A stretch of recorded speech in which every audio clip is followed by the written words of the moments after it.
Okay, this is a VR podcast, and this is Rick McGimsey. And this is the non-robot voice Vance Major. And today we're going to be talking about UFOs. Yes, we are. Yes, we are. Now, let me ask you a question, Rick. This is a very personal topic for me. I've always been fascinated with UFOs. I know you're a Star Wars fan. Obviously, that has to do with space and stuff. Are you a UFO fan? You mean like as a subject in literature and film, or the study? Like the real life. Like here's a real videotape. We've got to search for the truth. Like real X-Files type shit. Like what they say is the truth. You know, not literature type stuff, but the truth. Like researching like what is really in our skies. Are you a fan of that type of stuff? Well, I mean, I am a fan of the X-Files. Right on. But as far as that stuff, I find it interesting. Like I find it interesting. Like, I mean, I'm not so interested that I would ever watch a show like Ancient Aliens, which I think is kind of a big joke anyway. But well, when it comes to UFOs, that UFO simply means an unidentified flying object, which covers a lot of territory, not exclusive to extraterrestrial life. But if you mean, do I take interest in the notion that extraterrestrial life has been visiting Earth and that it has been observed? Like the stories I hear and the different videos and testimonies to it, stories about alien abductions, Men in Black, that kind of stuff. I find it interesting, but do I believe it? I'm kind of I take the de facto position of I don't think we have been visited by aliens. I mean, do I believe aliens exist? Yeah. I think given the size of the universe and how old it is, the chances of life evolving on another planet somewhere in the galaxy is pretty high. It's likely. I believe alien life exists, but I don't. I get. But given the astronomical distances involved, I really don't think we've been visited. Well, one of the things that I find really interesting is like when you go to the depths of the oceans and whatnot, near like the heat vents and whatnot. The pressures that you have to go to get down there. It's stuff that, of course, we couldn't survive. But the heat vents, which of course are so hot, we couldn't survive that, and in the depths, the cold of the ocean, we couldn't survive that. So the conditions for which life can survive, even on this own planet, I find really extraordinary, and that's one of the things when you're looking for extraterrestrial life, you can't just look for someone that's, sitting there on their planet with a CB radio trying to send off, their version of a greeting hello, but the thing that you kind of have to look for is just the right conditions. We know that, bacteria can exist in space. It can survive in that harsh condition, the temperatures of that. So when you think of, just simple bacteria can survive in the depths and cold of space, that's kind of astounding.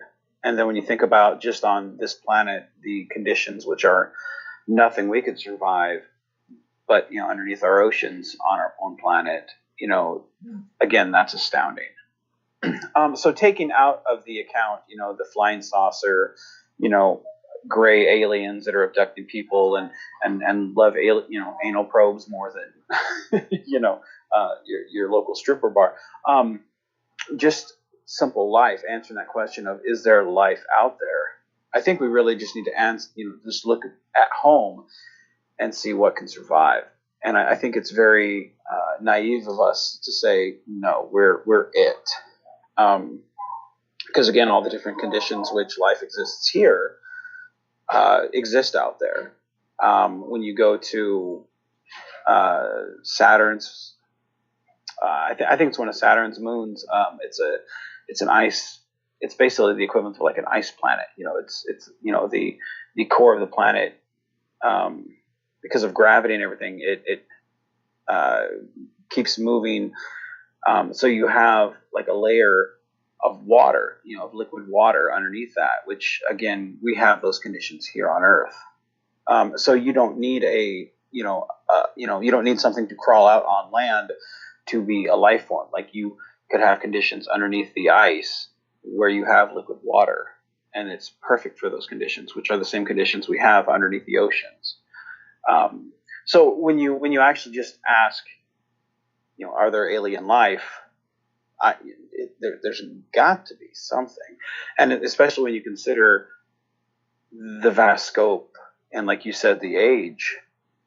It's got to be naive to say that we are alone, So, well, that's just my take on everything. Just looking at the grand scheme of things, I find it very fascinating. I have ever since I was in the fourth grade, looking up at the sky when I was living on my ranch.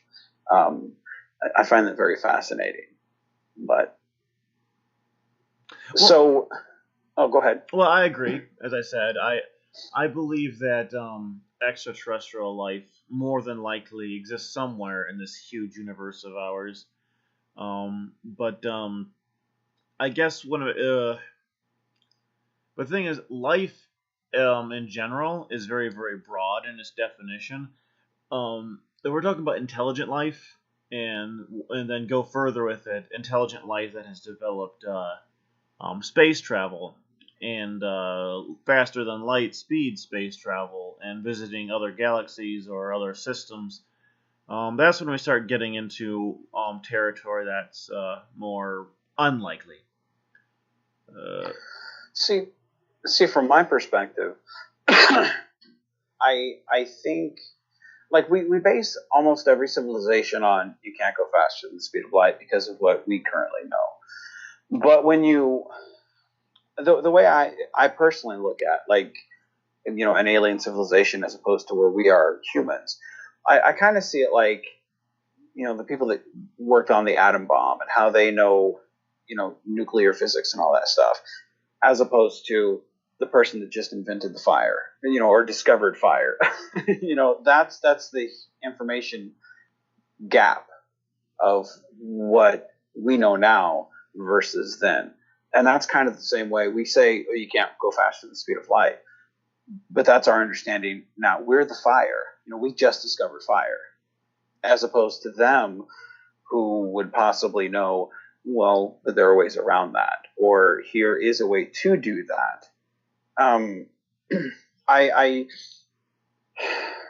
For you brought up the point of UFOs being unidentified flying objects.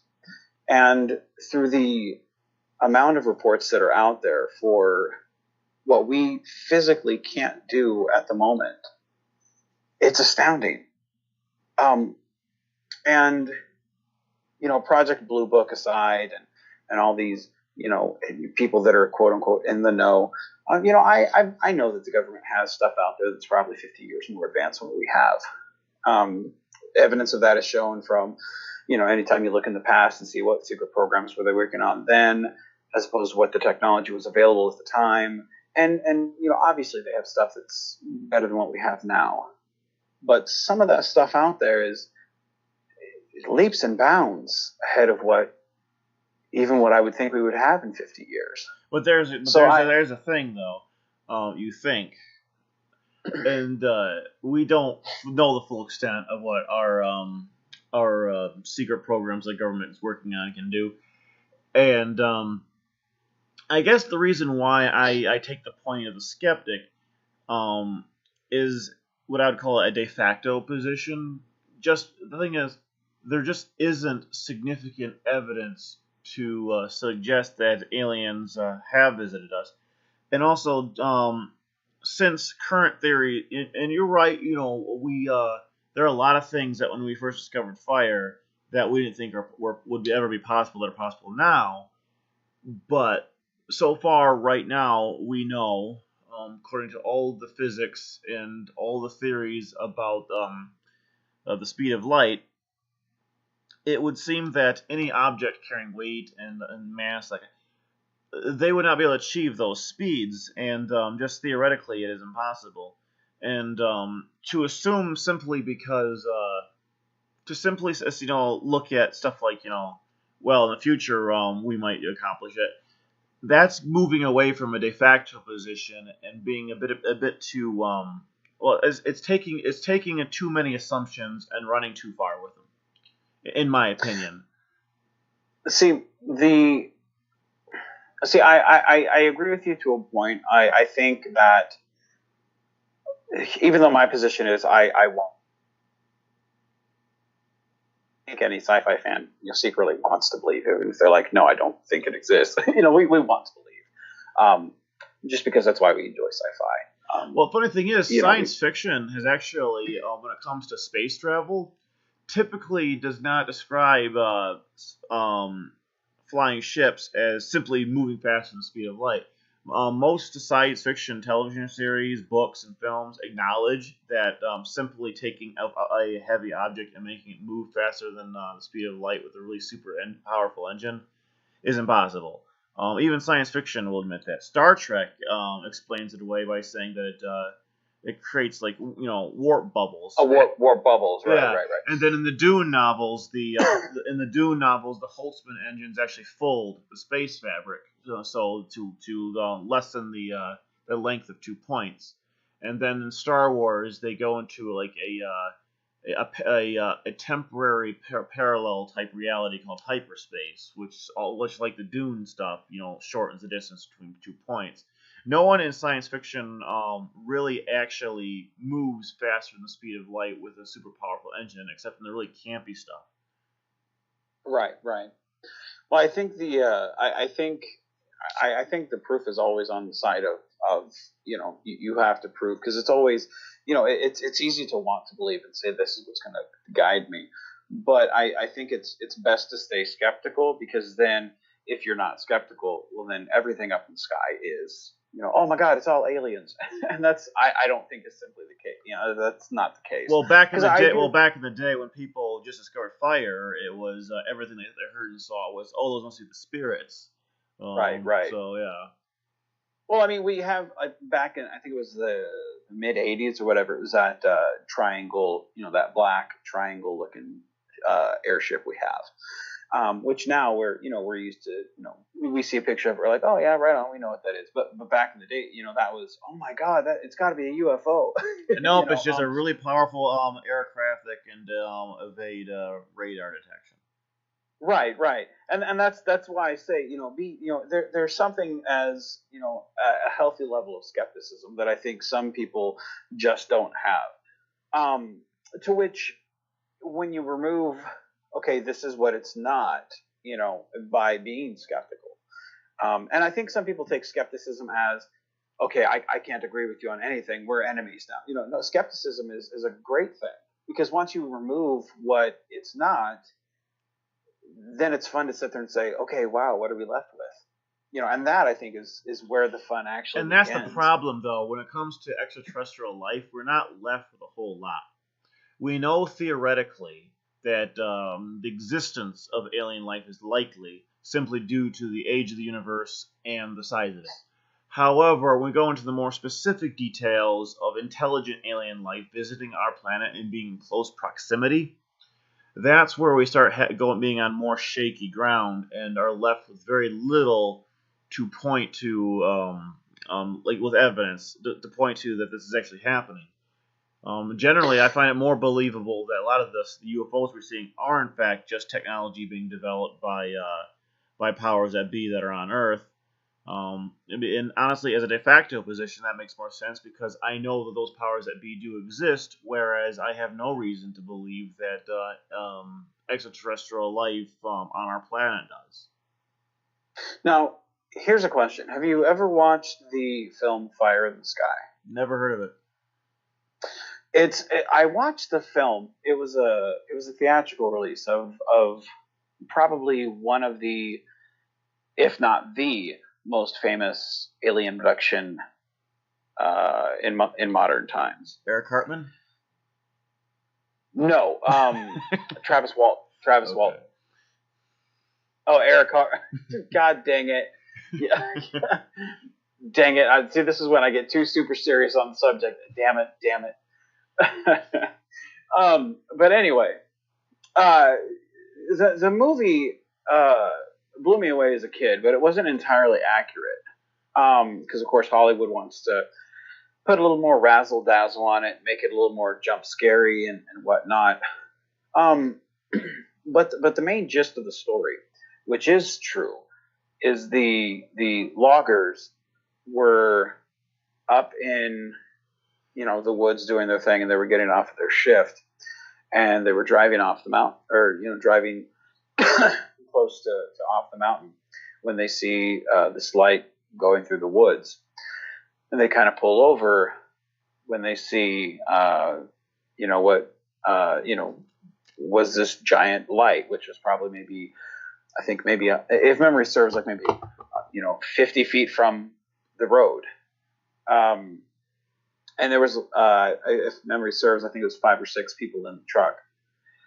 Because of course loggers, they all kind of bounce together. But when the truck stopped, because they wanted to get a look at this thing, like Travis just hops out of the truck and just runs toward it, because he's like, this is the first, this may be the only time I can get a look at this thing.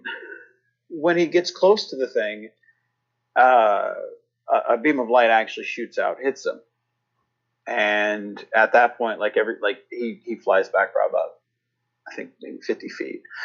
Like, at that point, everybody in the truck thought he was dead, and the truck zooms off. They left it. When they decide to go back, Travis is nowhere to be found. Travis was missing for 5 days. And when, the police were involved, like, this was a manhunt like no other. They were trying to find this man. The police thought, the loggers killed him, so they were thinking it was murder. They were thinking foul play. To which they were like, give us a lie detector test. This is, no. So 5 days later, they scanned the area. There was radiation. Everything they talked about, was there. You could see where the kind of heat from the ship was. You could see where the crash of the body was. But 5 days later, Travis shows back up. And when, he starts having flashbacks of the ship encounter. And when they do regress regress memory hypnosis, he describes the encounter on the ship, which some of the people looked like, you and me. Some of the entities did not. Some of them did look like the smaller gray aliens that we hear about. The complete design of the ship was nothing like what we have. Controls of the ship was nothing like what we have. But it was very limited in his story of what exactly happened. But and the people didn't speak; they used the telepathy. But it was, again, for this such a public display of where did this guy go, and all of the people passed the lie detector tests. Travis did, the people in the truck, like all of them.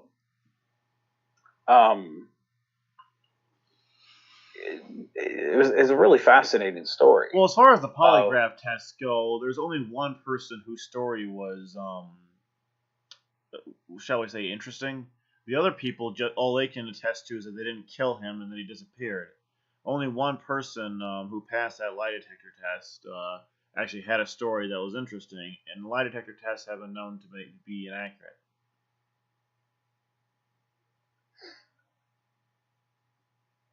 Well,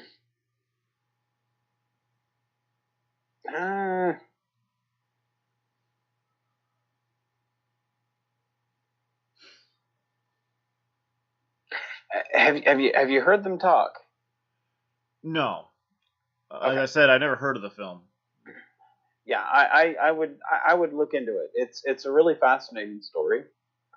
Well, as I said Like, before, I do find this fascinating. Usually, I don't go into the lengthy documentaries or films on the subject, but there are some YouTubers. Like there's this guy called Top Fives. He does, yeah, yeah, I watch his videos. Yeah. he's fantastic. He mispronounces some words for some reason, but yeah, he's actually really interesting. He does more than just UFOs. He does like ghost stuff and just missing hmm persons and mysterious footage. He's very interesting, and I find his work very entertaining.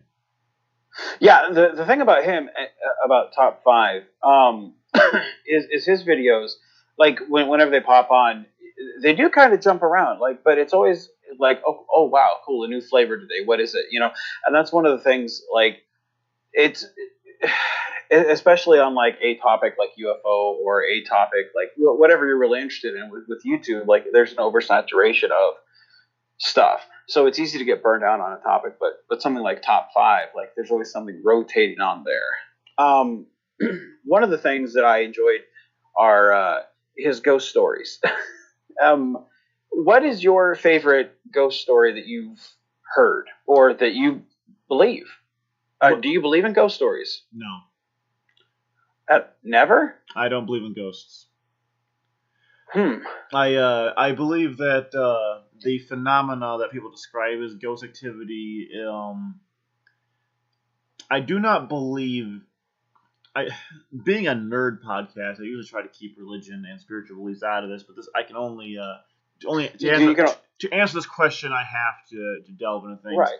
I do not Right. believe in souls. I do not believe in spirits. I believe that essentially everything in this universe is matter, and as far as emotion and feeling goes, those are chemical. That doesn't mitigate their value, of course, but that's what they are. And so I don't believe there's any ghosts to be had. I don't believe that there is any soul that is going to leave your body after death. But now, I do believe though that we know very very little about. This is something I told my friend Courtney, who does believe in ghosts, and she has cited encounters before, and I believe she believes they happened. And I'm not calling a fool or a liar. But what I think the human brain is very very mysterious, and I don't think we know fully how it works. And I do believe that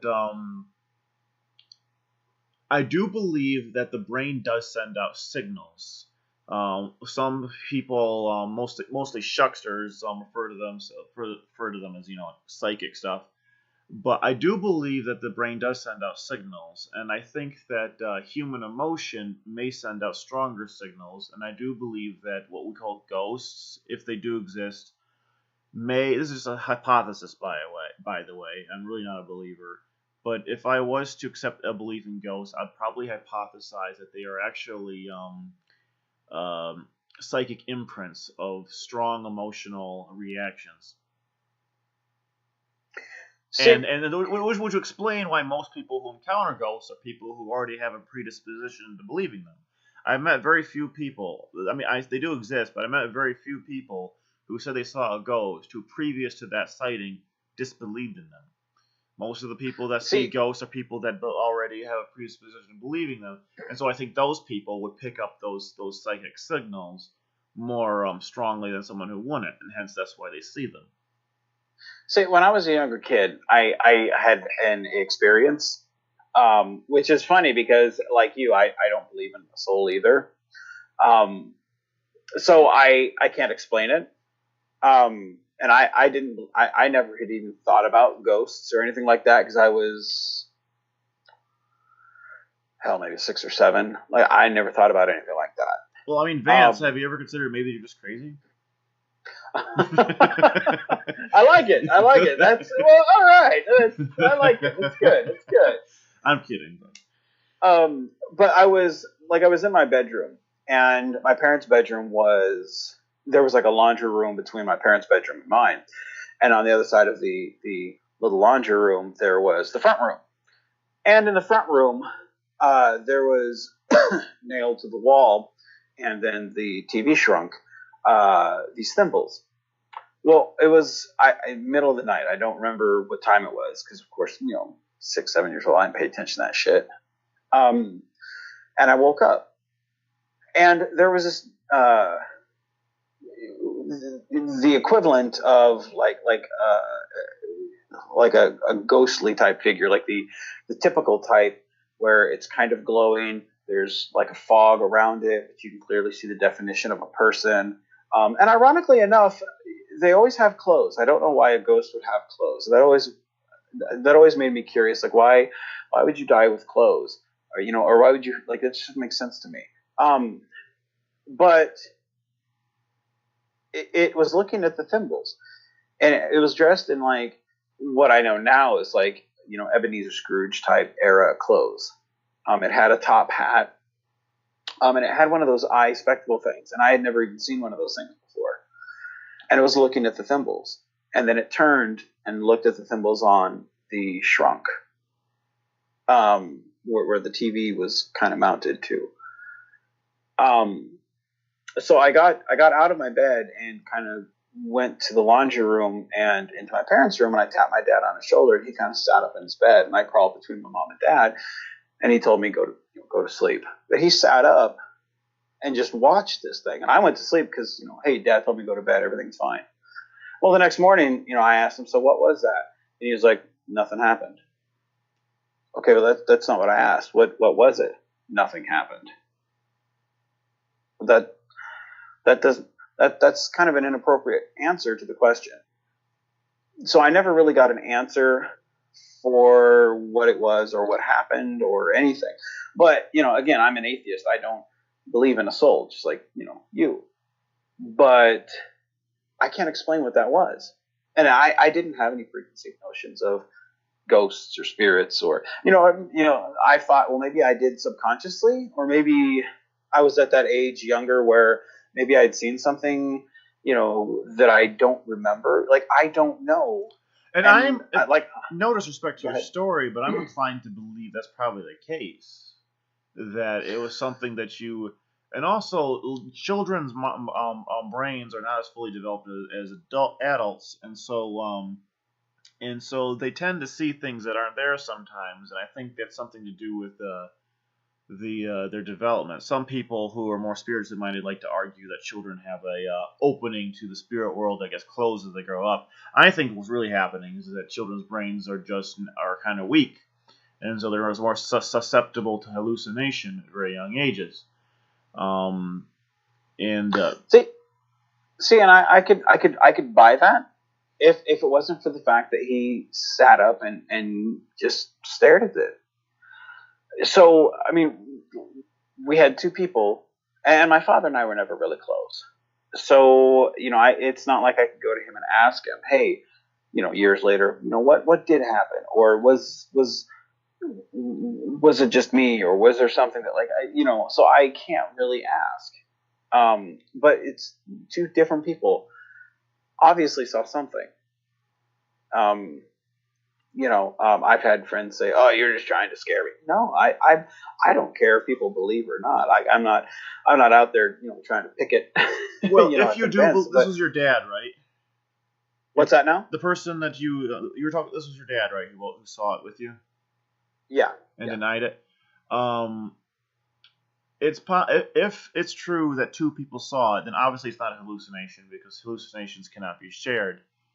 But going back to my previous hypothesis about psychic phenomena and just imprints being left behind by usually strong emotional reactions or terrible events, it's possible that you guys were either, in your case, you were young, and so, like I said, your the child's brain is going to be more susceptible to those kind of things, and maybe your dad was stressed out.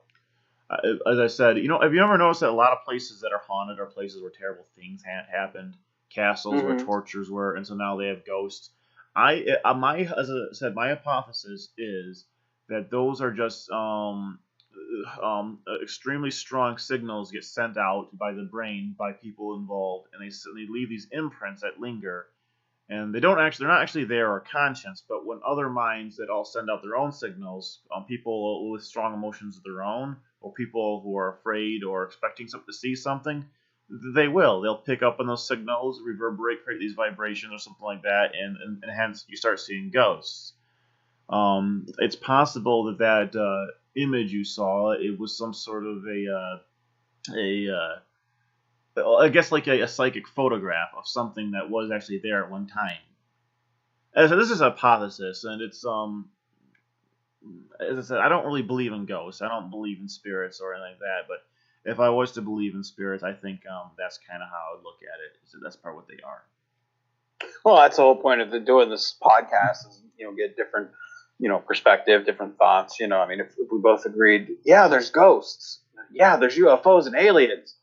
All right, podcast over. That was a great 2 minutes, And so, I always welcome, a difference of opinion or an insight, because again, if I had the answer to what it was, I might even talk about it. But, I think there's a lot of wisdom that can be started from the position of I don't know, and that's always where I'm at on either the UFO or ghosts or. Well, as I said about aliens, I take a de facto position. If I do not know, I do not. I don't start off from a point of belief. I start off from a point of disbelief. That's honestly why I'm an atheist. There's no.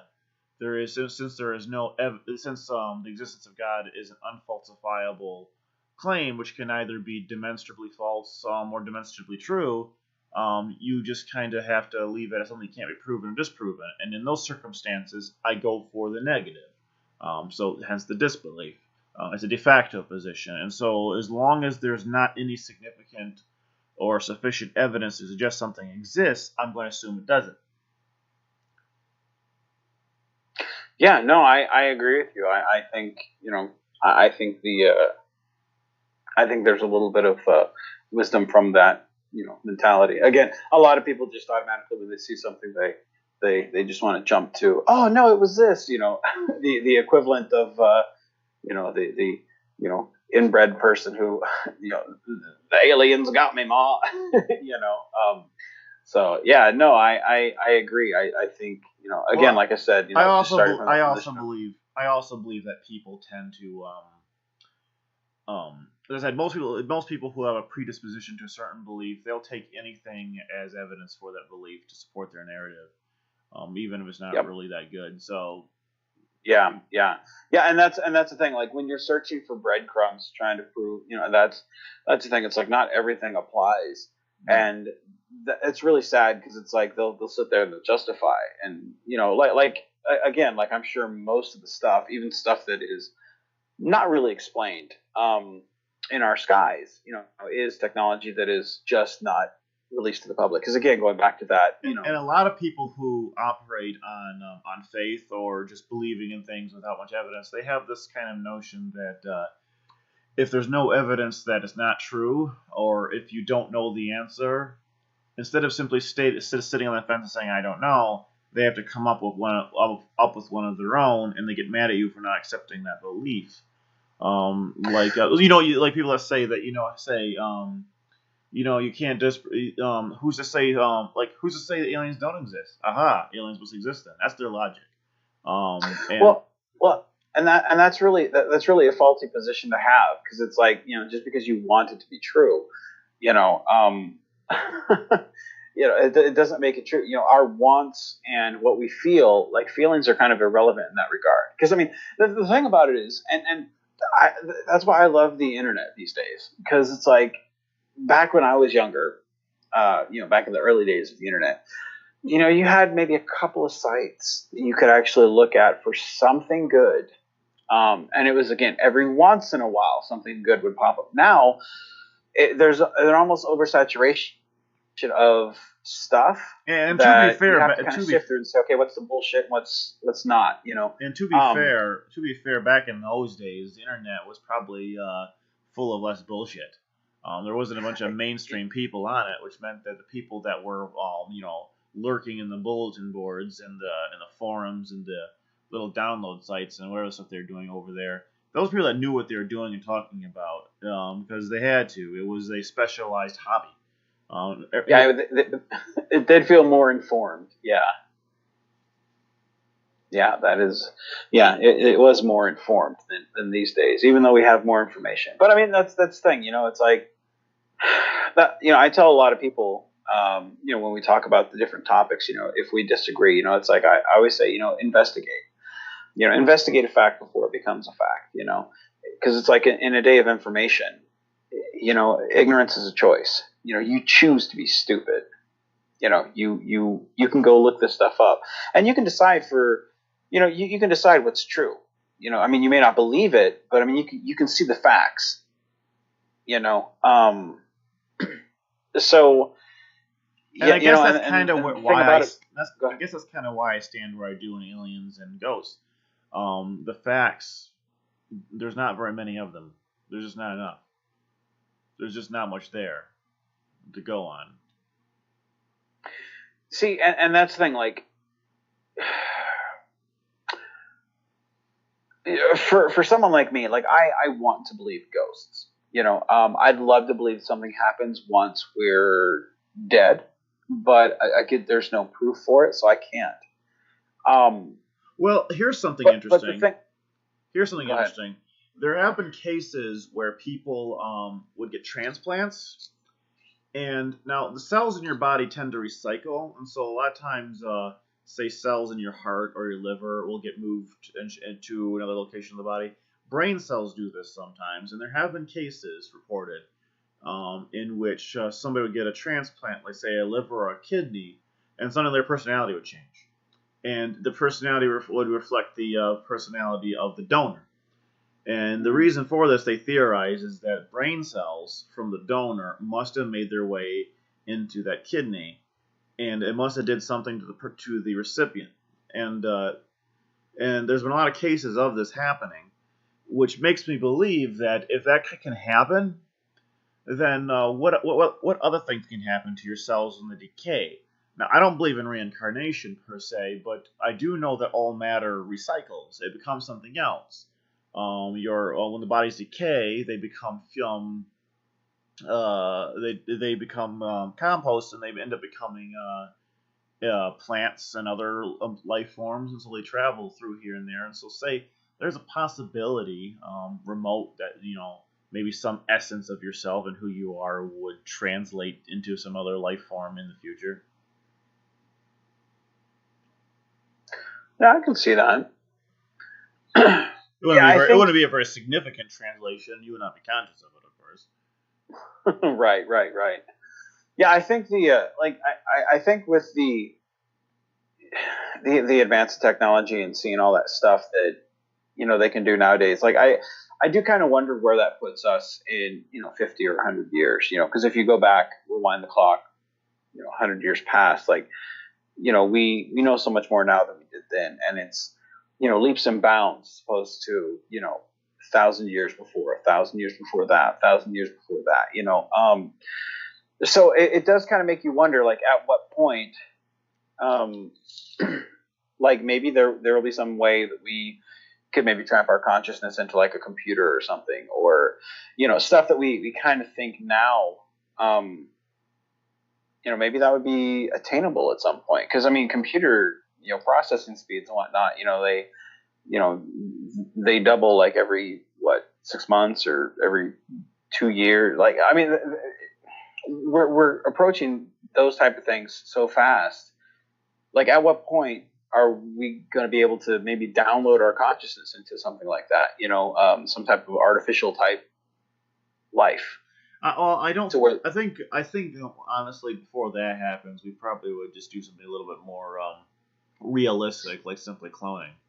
I think cloning is probably the way we would do that, if it's even possible. Before transmitting consciousness to a computer would happen. See, I think cloning, like, I mean, they've cloned before. They've cloned mouse, sheep, but I think the problem with the cloning aspect would be, how would you keep the same consciousness? Would it be the same person? It's like if you were to clone. Well, you would need what you need to do that. You would need to, in the cloning process, recreate an exact replication of all of the cerebral tissue, and with the right chemical rearrangements inside. You basically have everything in there be exactly the same shape and weight and everything that was in the previous person to do that. Because that's where your consciousness is. It's just a bunch of chemicals. So obviously, if you get the exact, to the smallest quantum degree, the exact same replication, I'm pretty sure that consciousness would translate. But the thing is, you can't do that. Nobody knows. No, nobody can in this time could do that. It's interesting to think about. And that's the thing why I don't think that the computer thing would work. Computers operate, their operating systems are software. However, human operating systems are actually a lot of chemicals and cellular tissue. And I don't know how you would be able to translate that into software. Well, yeah, and if you did, would it be able to actually live on and progress and learn more things afterward, or would it just be a stable, unmoving, dead consciousness that actually won't ever contribute or learn anything again? That'd probably be more likely right. to happen. Right? Would it be just information, Yeah, or would it be like could you get the emotion? Yeah, could get the emotions back? Because I mean, like what you were saying with the just moving a liver or kidney or something, like can give you the traits of something. Like, would you grab those traits and make you who you are, or would you just be information? Because again, information is always transferable. It just depends on what you're using. But would the emotion behind and who what you are? And what I'm arguing is that computer software and human not cerebral tissue and chemicals are not compatible. Mm-hmm. So, which makes me believe that that medium will not be able to transmit that sort of information to the other medium. There's just no compatibility. A computer would not be able to do anything with a mass of chemicals and tissue, and I guess that's why I don't think it's possible. See, I don't know, man. I do kind of want, like, I'd love to see those type of technology leaps and bounds. Like, I'd love to see 100 years from now, like where we are, because maybe not consciousness, but the things like who would have known 100 years ago we would have artificial limbs or artificial heart, pacemakers, those type of things. Well, we had artificial limbs 100 years ago. Well, but I mean, like you fully grasping, like just moving, and you can move. Like, I mean, I'm not talking about like peg leg type stuff. Well, no, we had more advanced than peg legs 100 years ago. We've had prosthetics 100 years ago. They're not as advanced as they are now, but they did exist, and they weren't just peg legs. Right, but I'm talking about the concept of how advanced we go. Like, I don't know, man. I just think it would be really interesting to see where we are. I think there might be some point we might hit that goal. I think, I don't know. I think it would be interesting to see if we ever actually do reach that, or I don't know, man. It might be interesting. I think prosthetic limbs is actually a more believable future for us, because we have been perfecting that technology, and all it is really just a matter of creating a limb with all of the mobility of a real human limb, and just be able to connect it to the nerve endings of whatever stub there is, and have the brain connect to it. That's all you gotta do. And we've done that already. We have had people. We've hooked people up to stuff before, in such a way that their brain could actually do something to that technology. There was this one guy that was hooked up to a computer for a while, and eventually he learned how to, by sending simply signals. The same way you send signals to your arm to move your finger. He was actually moving a mouse cursor on a computer screen with his brain. Really? Yeah, because he was hooked up to it in such a way. So we know it's possible. Now, see, I've never even heard about that. That's really interesting. I've never heard about that. Well, let me ask you this: do you think we're going to hit to Mars in our lifetime? Yeah, I think so. I think that. Given the Trump administration's obvious expansion of the space program for military purposes, I think it's very much feasible that we probably end up on Mars. Would we terraform it in our lifetime and have settlements there? No, but I do believe we'll probably land on it in our lifetime. So you think we're going to have the equivalent of like the moon landing, I like think what so. we had? I think if Congress cooperates with this whole Space Force thing that Trump is trying to push, I think it will happen. So the thing, like I've done researching on this Space Force, and I'm still at a loss for what exactly it is. So, basically, what it is that right now the Air Force pretty much handles all of our space-related military things, and we do have military things in space. We have satellites, basically. And the Air Force itself had branched off from one of the armed forces, and this is just what Trump is proposing is just doing that again, and allowing and having a separate armed force to handle all of our space-related things and to develop technology in that area. I don't. People have been lampooning it as him proposing some sort of like Star Wars or Star Trekky thing. That's not really what he's doing. What he's doing is just he's just trying to I don't know. He's trying to basically separate the Air Force's duties from what they're doing up in space right now, and giving that duty to a completely new branch. And I guess from what I've heard, Neil deGrasse Tyson is actually down for it. He's actually been supporting the idea. Oh, I might have to have you send me some links because, like I said, all the stuff I've been looking is like it just seems like the right hand doesn't know what the left hand's doing. Most of the stuff that you've been looking at, I think, were just memes making fun of it. No. No, that's just what I do in my off time while I'm at work. So no, that's no, that's just what I do on break. I'm talking about when I'm at home trying to relax and I'm actually studying. From what I understand, and I'm not really well informed either, from what I understand, it's just creating a separate branch of the armed forces to handle all of our space-related activities, like satellites and whatnot.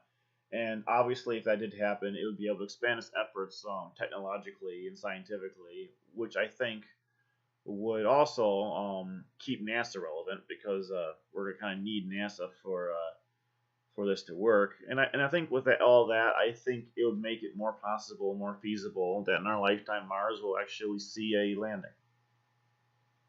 Well, and that's the thing, like we keep talking about, why have we not returned to the moon? Why have we not done this? Why have we not, why are we, and it's one of those things where it's like we keep looking at the stars, but we're not really doing anything with it. I mean, we've got satellites, which of course have helped in the day to day, because you couldn't have GPS without satellites.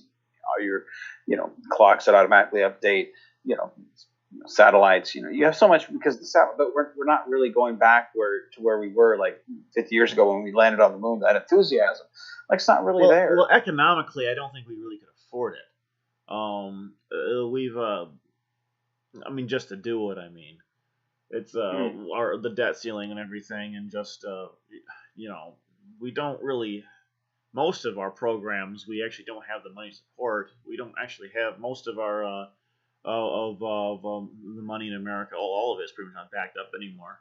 It's economically. Do we really want to start sending a bunch of people up into space and start having them landing on moons and planets? Is that economically feasible? Yeah. I think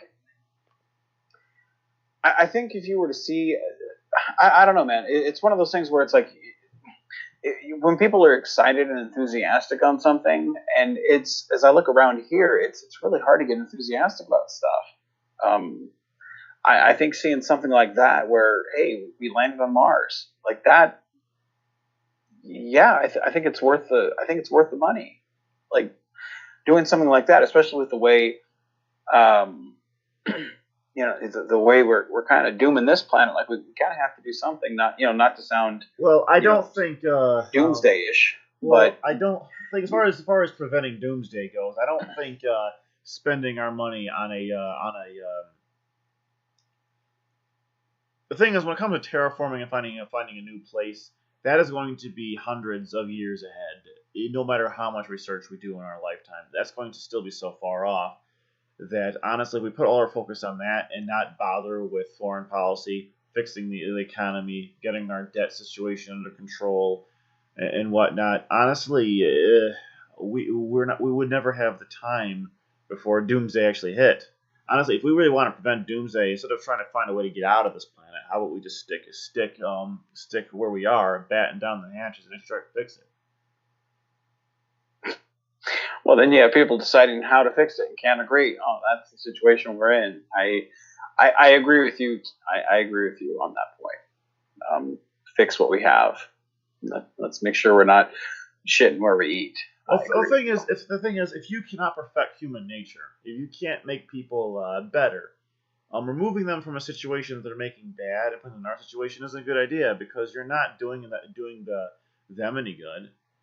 Yeah, sure, the situation they're in is no longer suffering from their hands because they're gone. But all you did is let them abuse some other situation. We would just trash Mars. We would just trash some other planet. If we really, really want to actually prevent doomsday, then we just need to kind of look at our activities as we are doing them right now and worry about that instead of trying to get out of here. Right, right. No, I agree with you. I think I think you're right. Well, last thing that you picked the topic for the last thing we talk about for the last 10 minutes. I've been picking the subject, so you pick your paranormal. That sounds like a really cool drinking game. Pick my paranormal. Yeah. Oh, you want me to pick a paranormal subject and have us talk about it? Yeah. Well, we did ghosts and we did UFOs. Those are like the two big ones. And I don't find Bigfoot interesting. you don't like men dressed up in gorilla outfits and fuzzy videos interesting? Well, see that just proves my point. We'd not be talking about anything paranormal, would we? So we pretty much are in agreement that that's just all a bunch of bullshit. Well, and that's the thing that really gets me. Like again, like I love research videos. I love researching these things. And what really blows my mind, and this goes to the point of what we were talking about earlier, that people just want to believe because they want to believe.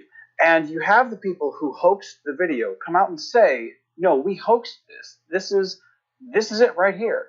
They have the materials, they've got all the stuff, and they've claimed hoaxed it. They've proven beyond the shadow of a doubt they hoaxed that video. Now, maybe not other stuff. Maybe not every encounter. The argument the people that still believe in Bigfoot are making, and while I do think it's a valid argument, I still think they're wrong. What they're arguing is that the people that made those fake videos, they made them in a time in which there were already legends of Bigfoot in existence, which means, of course, that the legends of Bigfoot would pre-exist, before those fake videos were made. So how do we account for those legends then? And so those people that believe in Bigfoot will just argue that Bigfoot is still out there, but all we've been given so far are fake videos.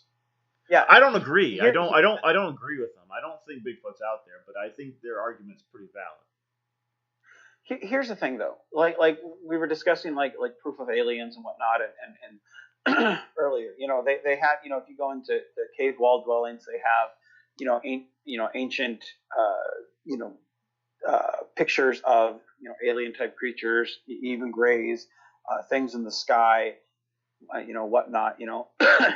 In paintings, you have these same type of things that weren't around back then. Well, that's something we could talk about. That in ancient civilizations and whether or not they had any advanced technology doesn't exist anymore, and whether there's something. Well, like people that believe that the pyramids were built in methods that defy the actual technology of the time, or people that believe that the Egyptians had more advanced technology than we believe, or the whole legends about Greek fire is some sort of weapon that we have actually not been able to replicate. Things like that. I find that fascinating. See, so do I. I've done. Damn, it's almost a shame we have less than 10 minutes. That might be something for next week, or maybe the next time I pick that might be something that we talk about then, because I think we can make a whole hour just out of that. I agree with you, but the whole thing is like, just because you have legends of these cave drawings and stories and third hand encounters, that doesn't mean you can create a fake video and then say, "Oh, this is real because we heard it." That's not that. That's not. No, but it doesn't. But if you prove a video is fake, that doesn't prove that what they were trying to fake doesn't exist in the real world somewhere. And I'm not saying that Bigfoot exists, because I really don't think he does. But if someone, like, say someone come up with some fabrication, like some fake evidence, like, well, I don't know, they just create To some me, sort. to me, I think it does.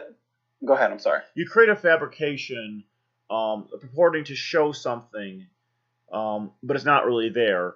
But it turns out later that thing that they are showing that was fake actually does exist somewhere else. That's what I'm basically saying. Which basically means if you prove a video that is false, that doesn't necessarily disprove that that thing does not exist anywhere. No, but I think when you do something like that, I think it damages the credibility of what you're trying to prove. I don't think they're trying to prove it, though. I don't think they give a shit about the credibility. Those people are doing it just for a prank. They're doing it, they think it's funny, they're doing it for money, they're doing it for a bunch of reasons, but they're not doing it because they want to add legitimacy to the community that believes in Bigfoot. Believe me, that's not what that's about for them. Well, if their goal is to get money off of a video or notoriety or something, like I can kind of see that, because their goals are different. Yeah, I can kind of see that, but yeah, I don't. It's also possible that those pranksters too themselves don't believe in Bigfoot. Yeah, or it's possible they were just shamed because they're like, shit, we just made it as a joke, and now everyone thinks it's real. We should keep our mouth shut, And that's the thing that really sucks, is the fact that so many people think that's real when it's been proven time and time again that it's not. And again, I think, me personally, I still stand by that position of I don't know, because we have, to me, I would rather look in the oceans and say, what new life is there? Because there's so much we haven't explored in the oceans. Cthulhu than something. What's that now? We haven't found Cthulhu down there yet. What's that? Cthulhu? What's that? It's from H.P. Lovecraft's writing. Like the Call of Cthulhu. I'm sorry, you've never heard of it. Cthulhu. Lovecraft is like, you have Poe, then you had Lovecraft, then you had Stephen King. The big three of horror. Lovecraft. I was just joking, by the way. Now I'm explaining it.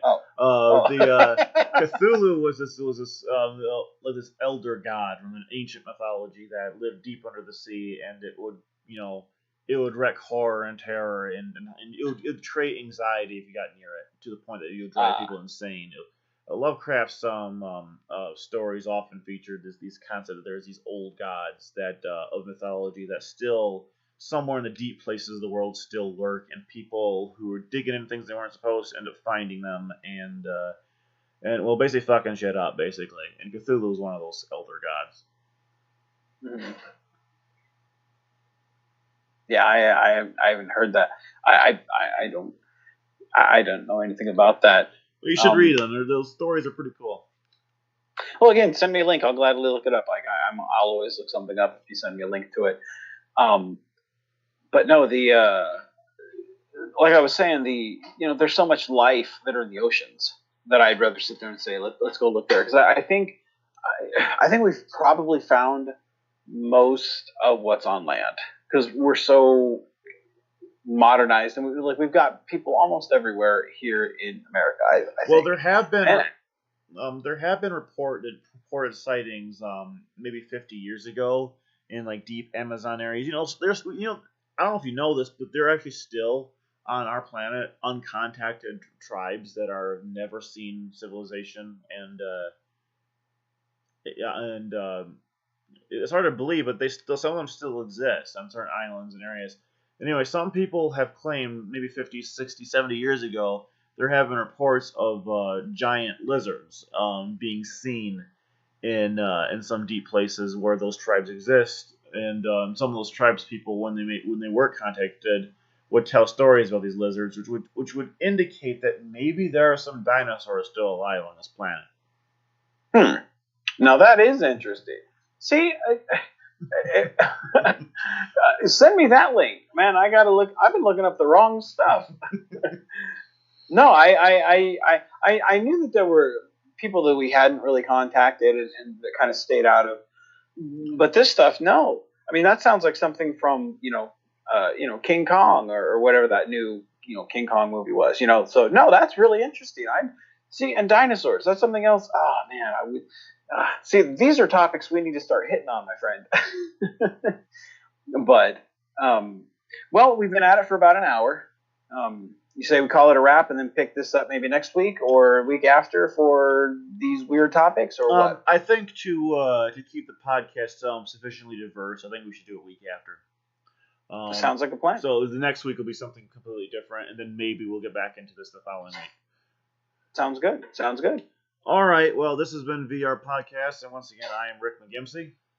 This is Vance Major. And we will see you guys next week. All right. Bye.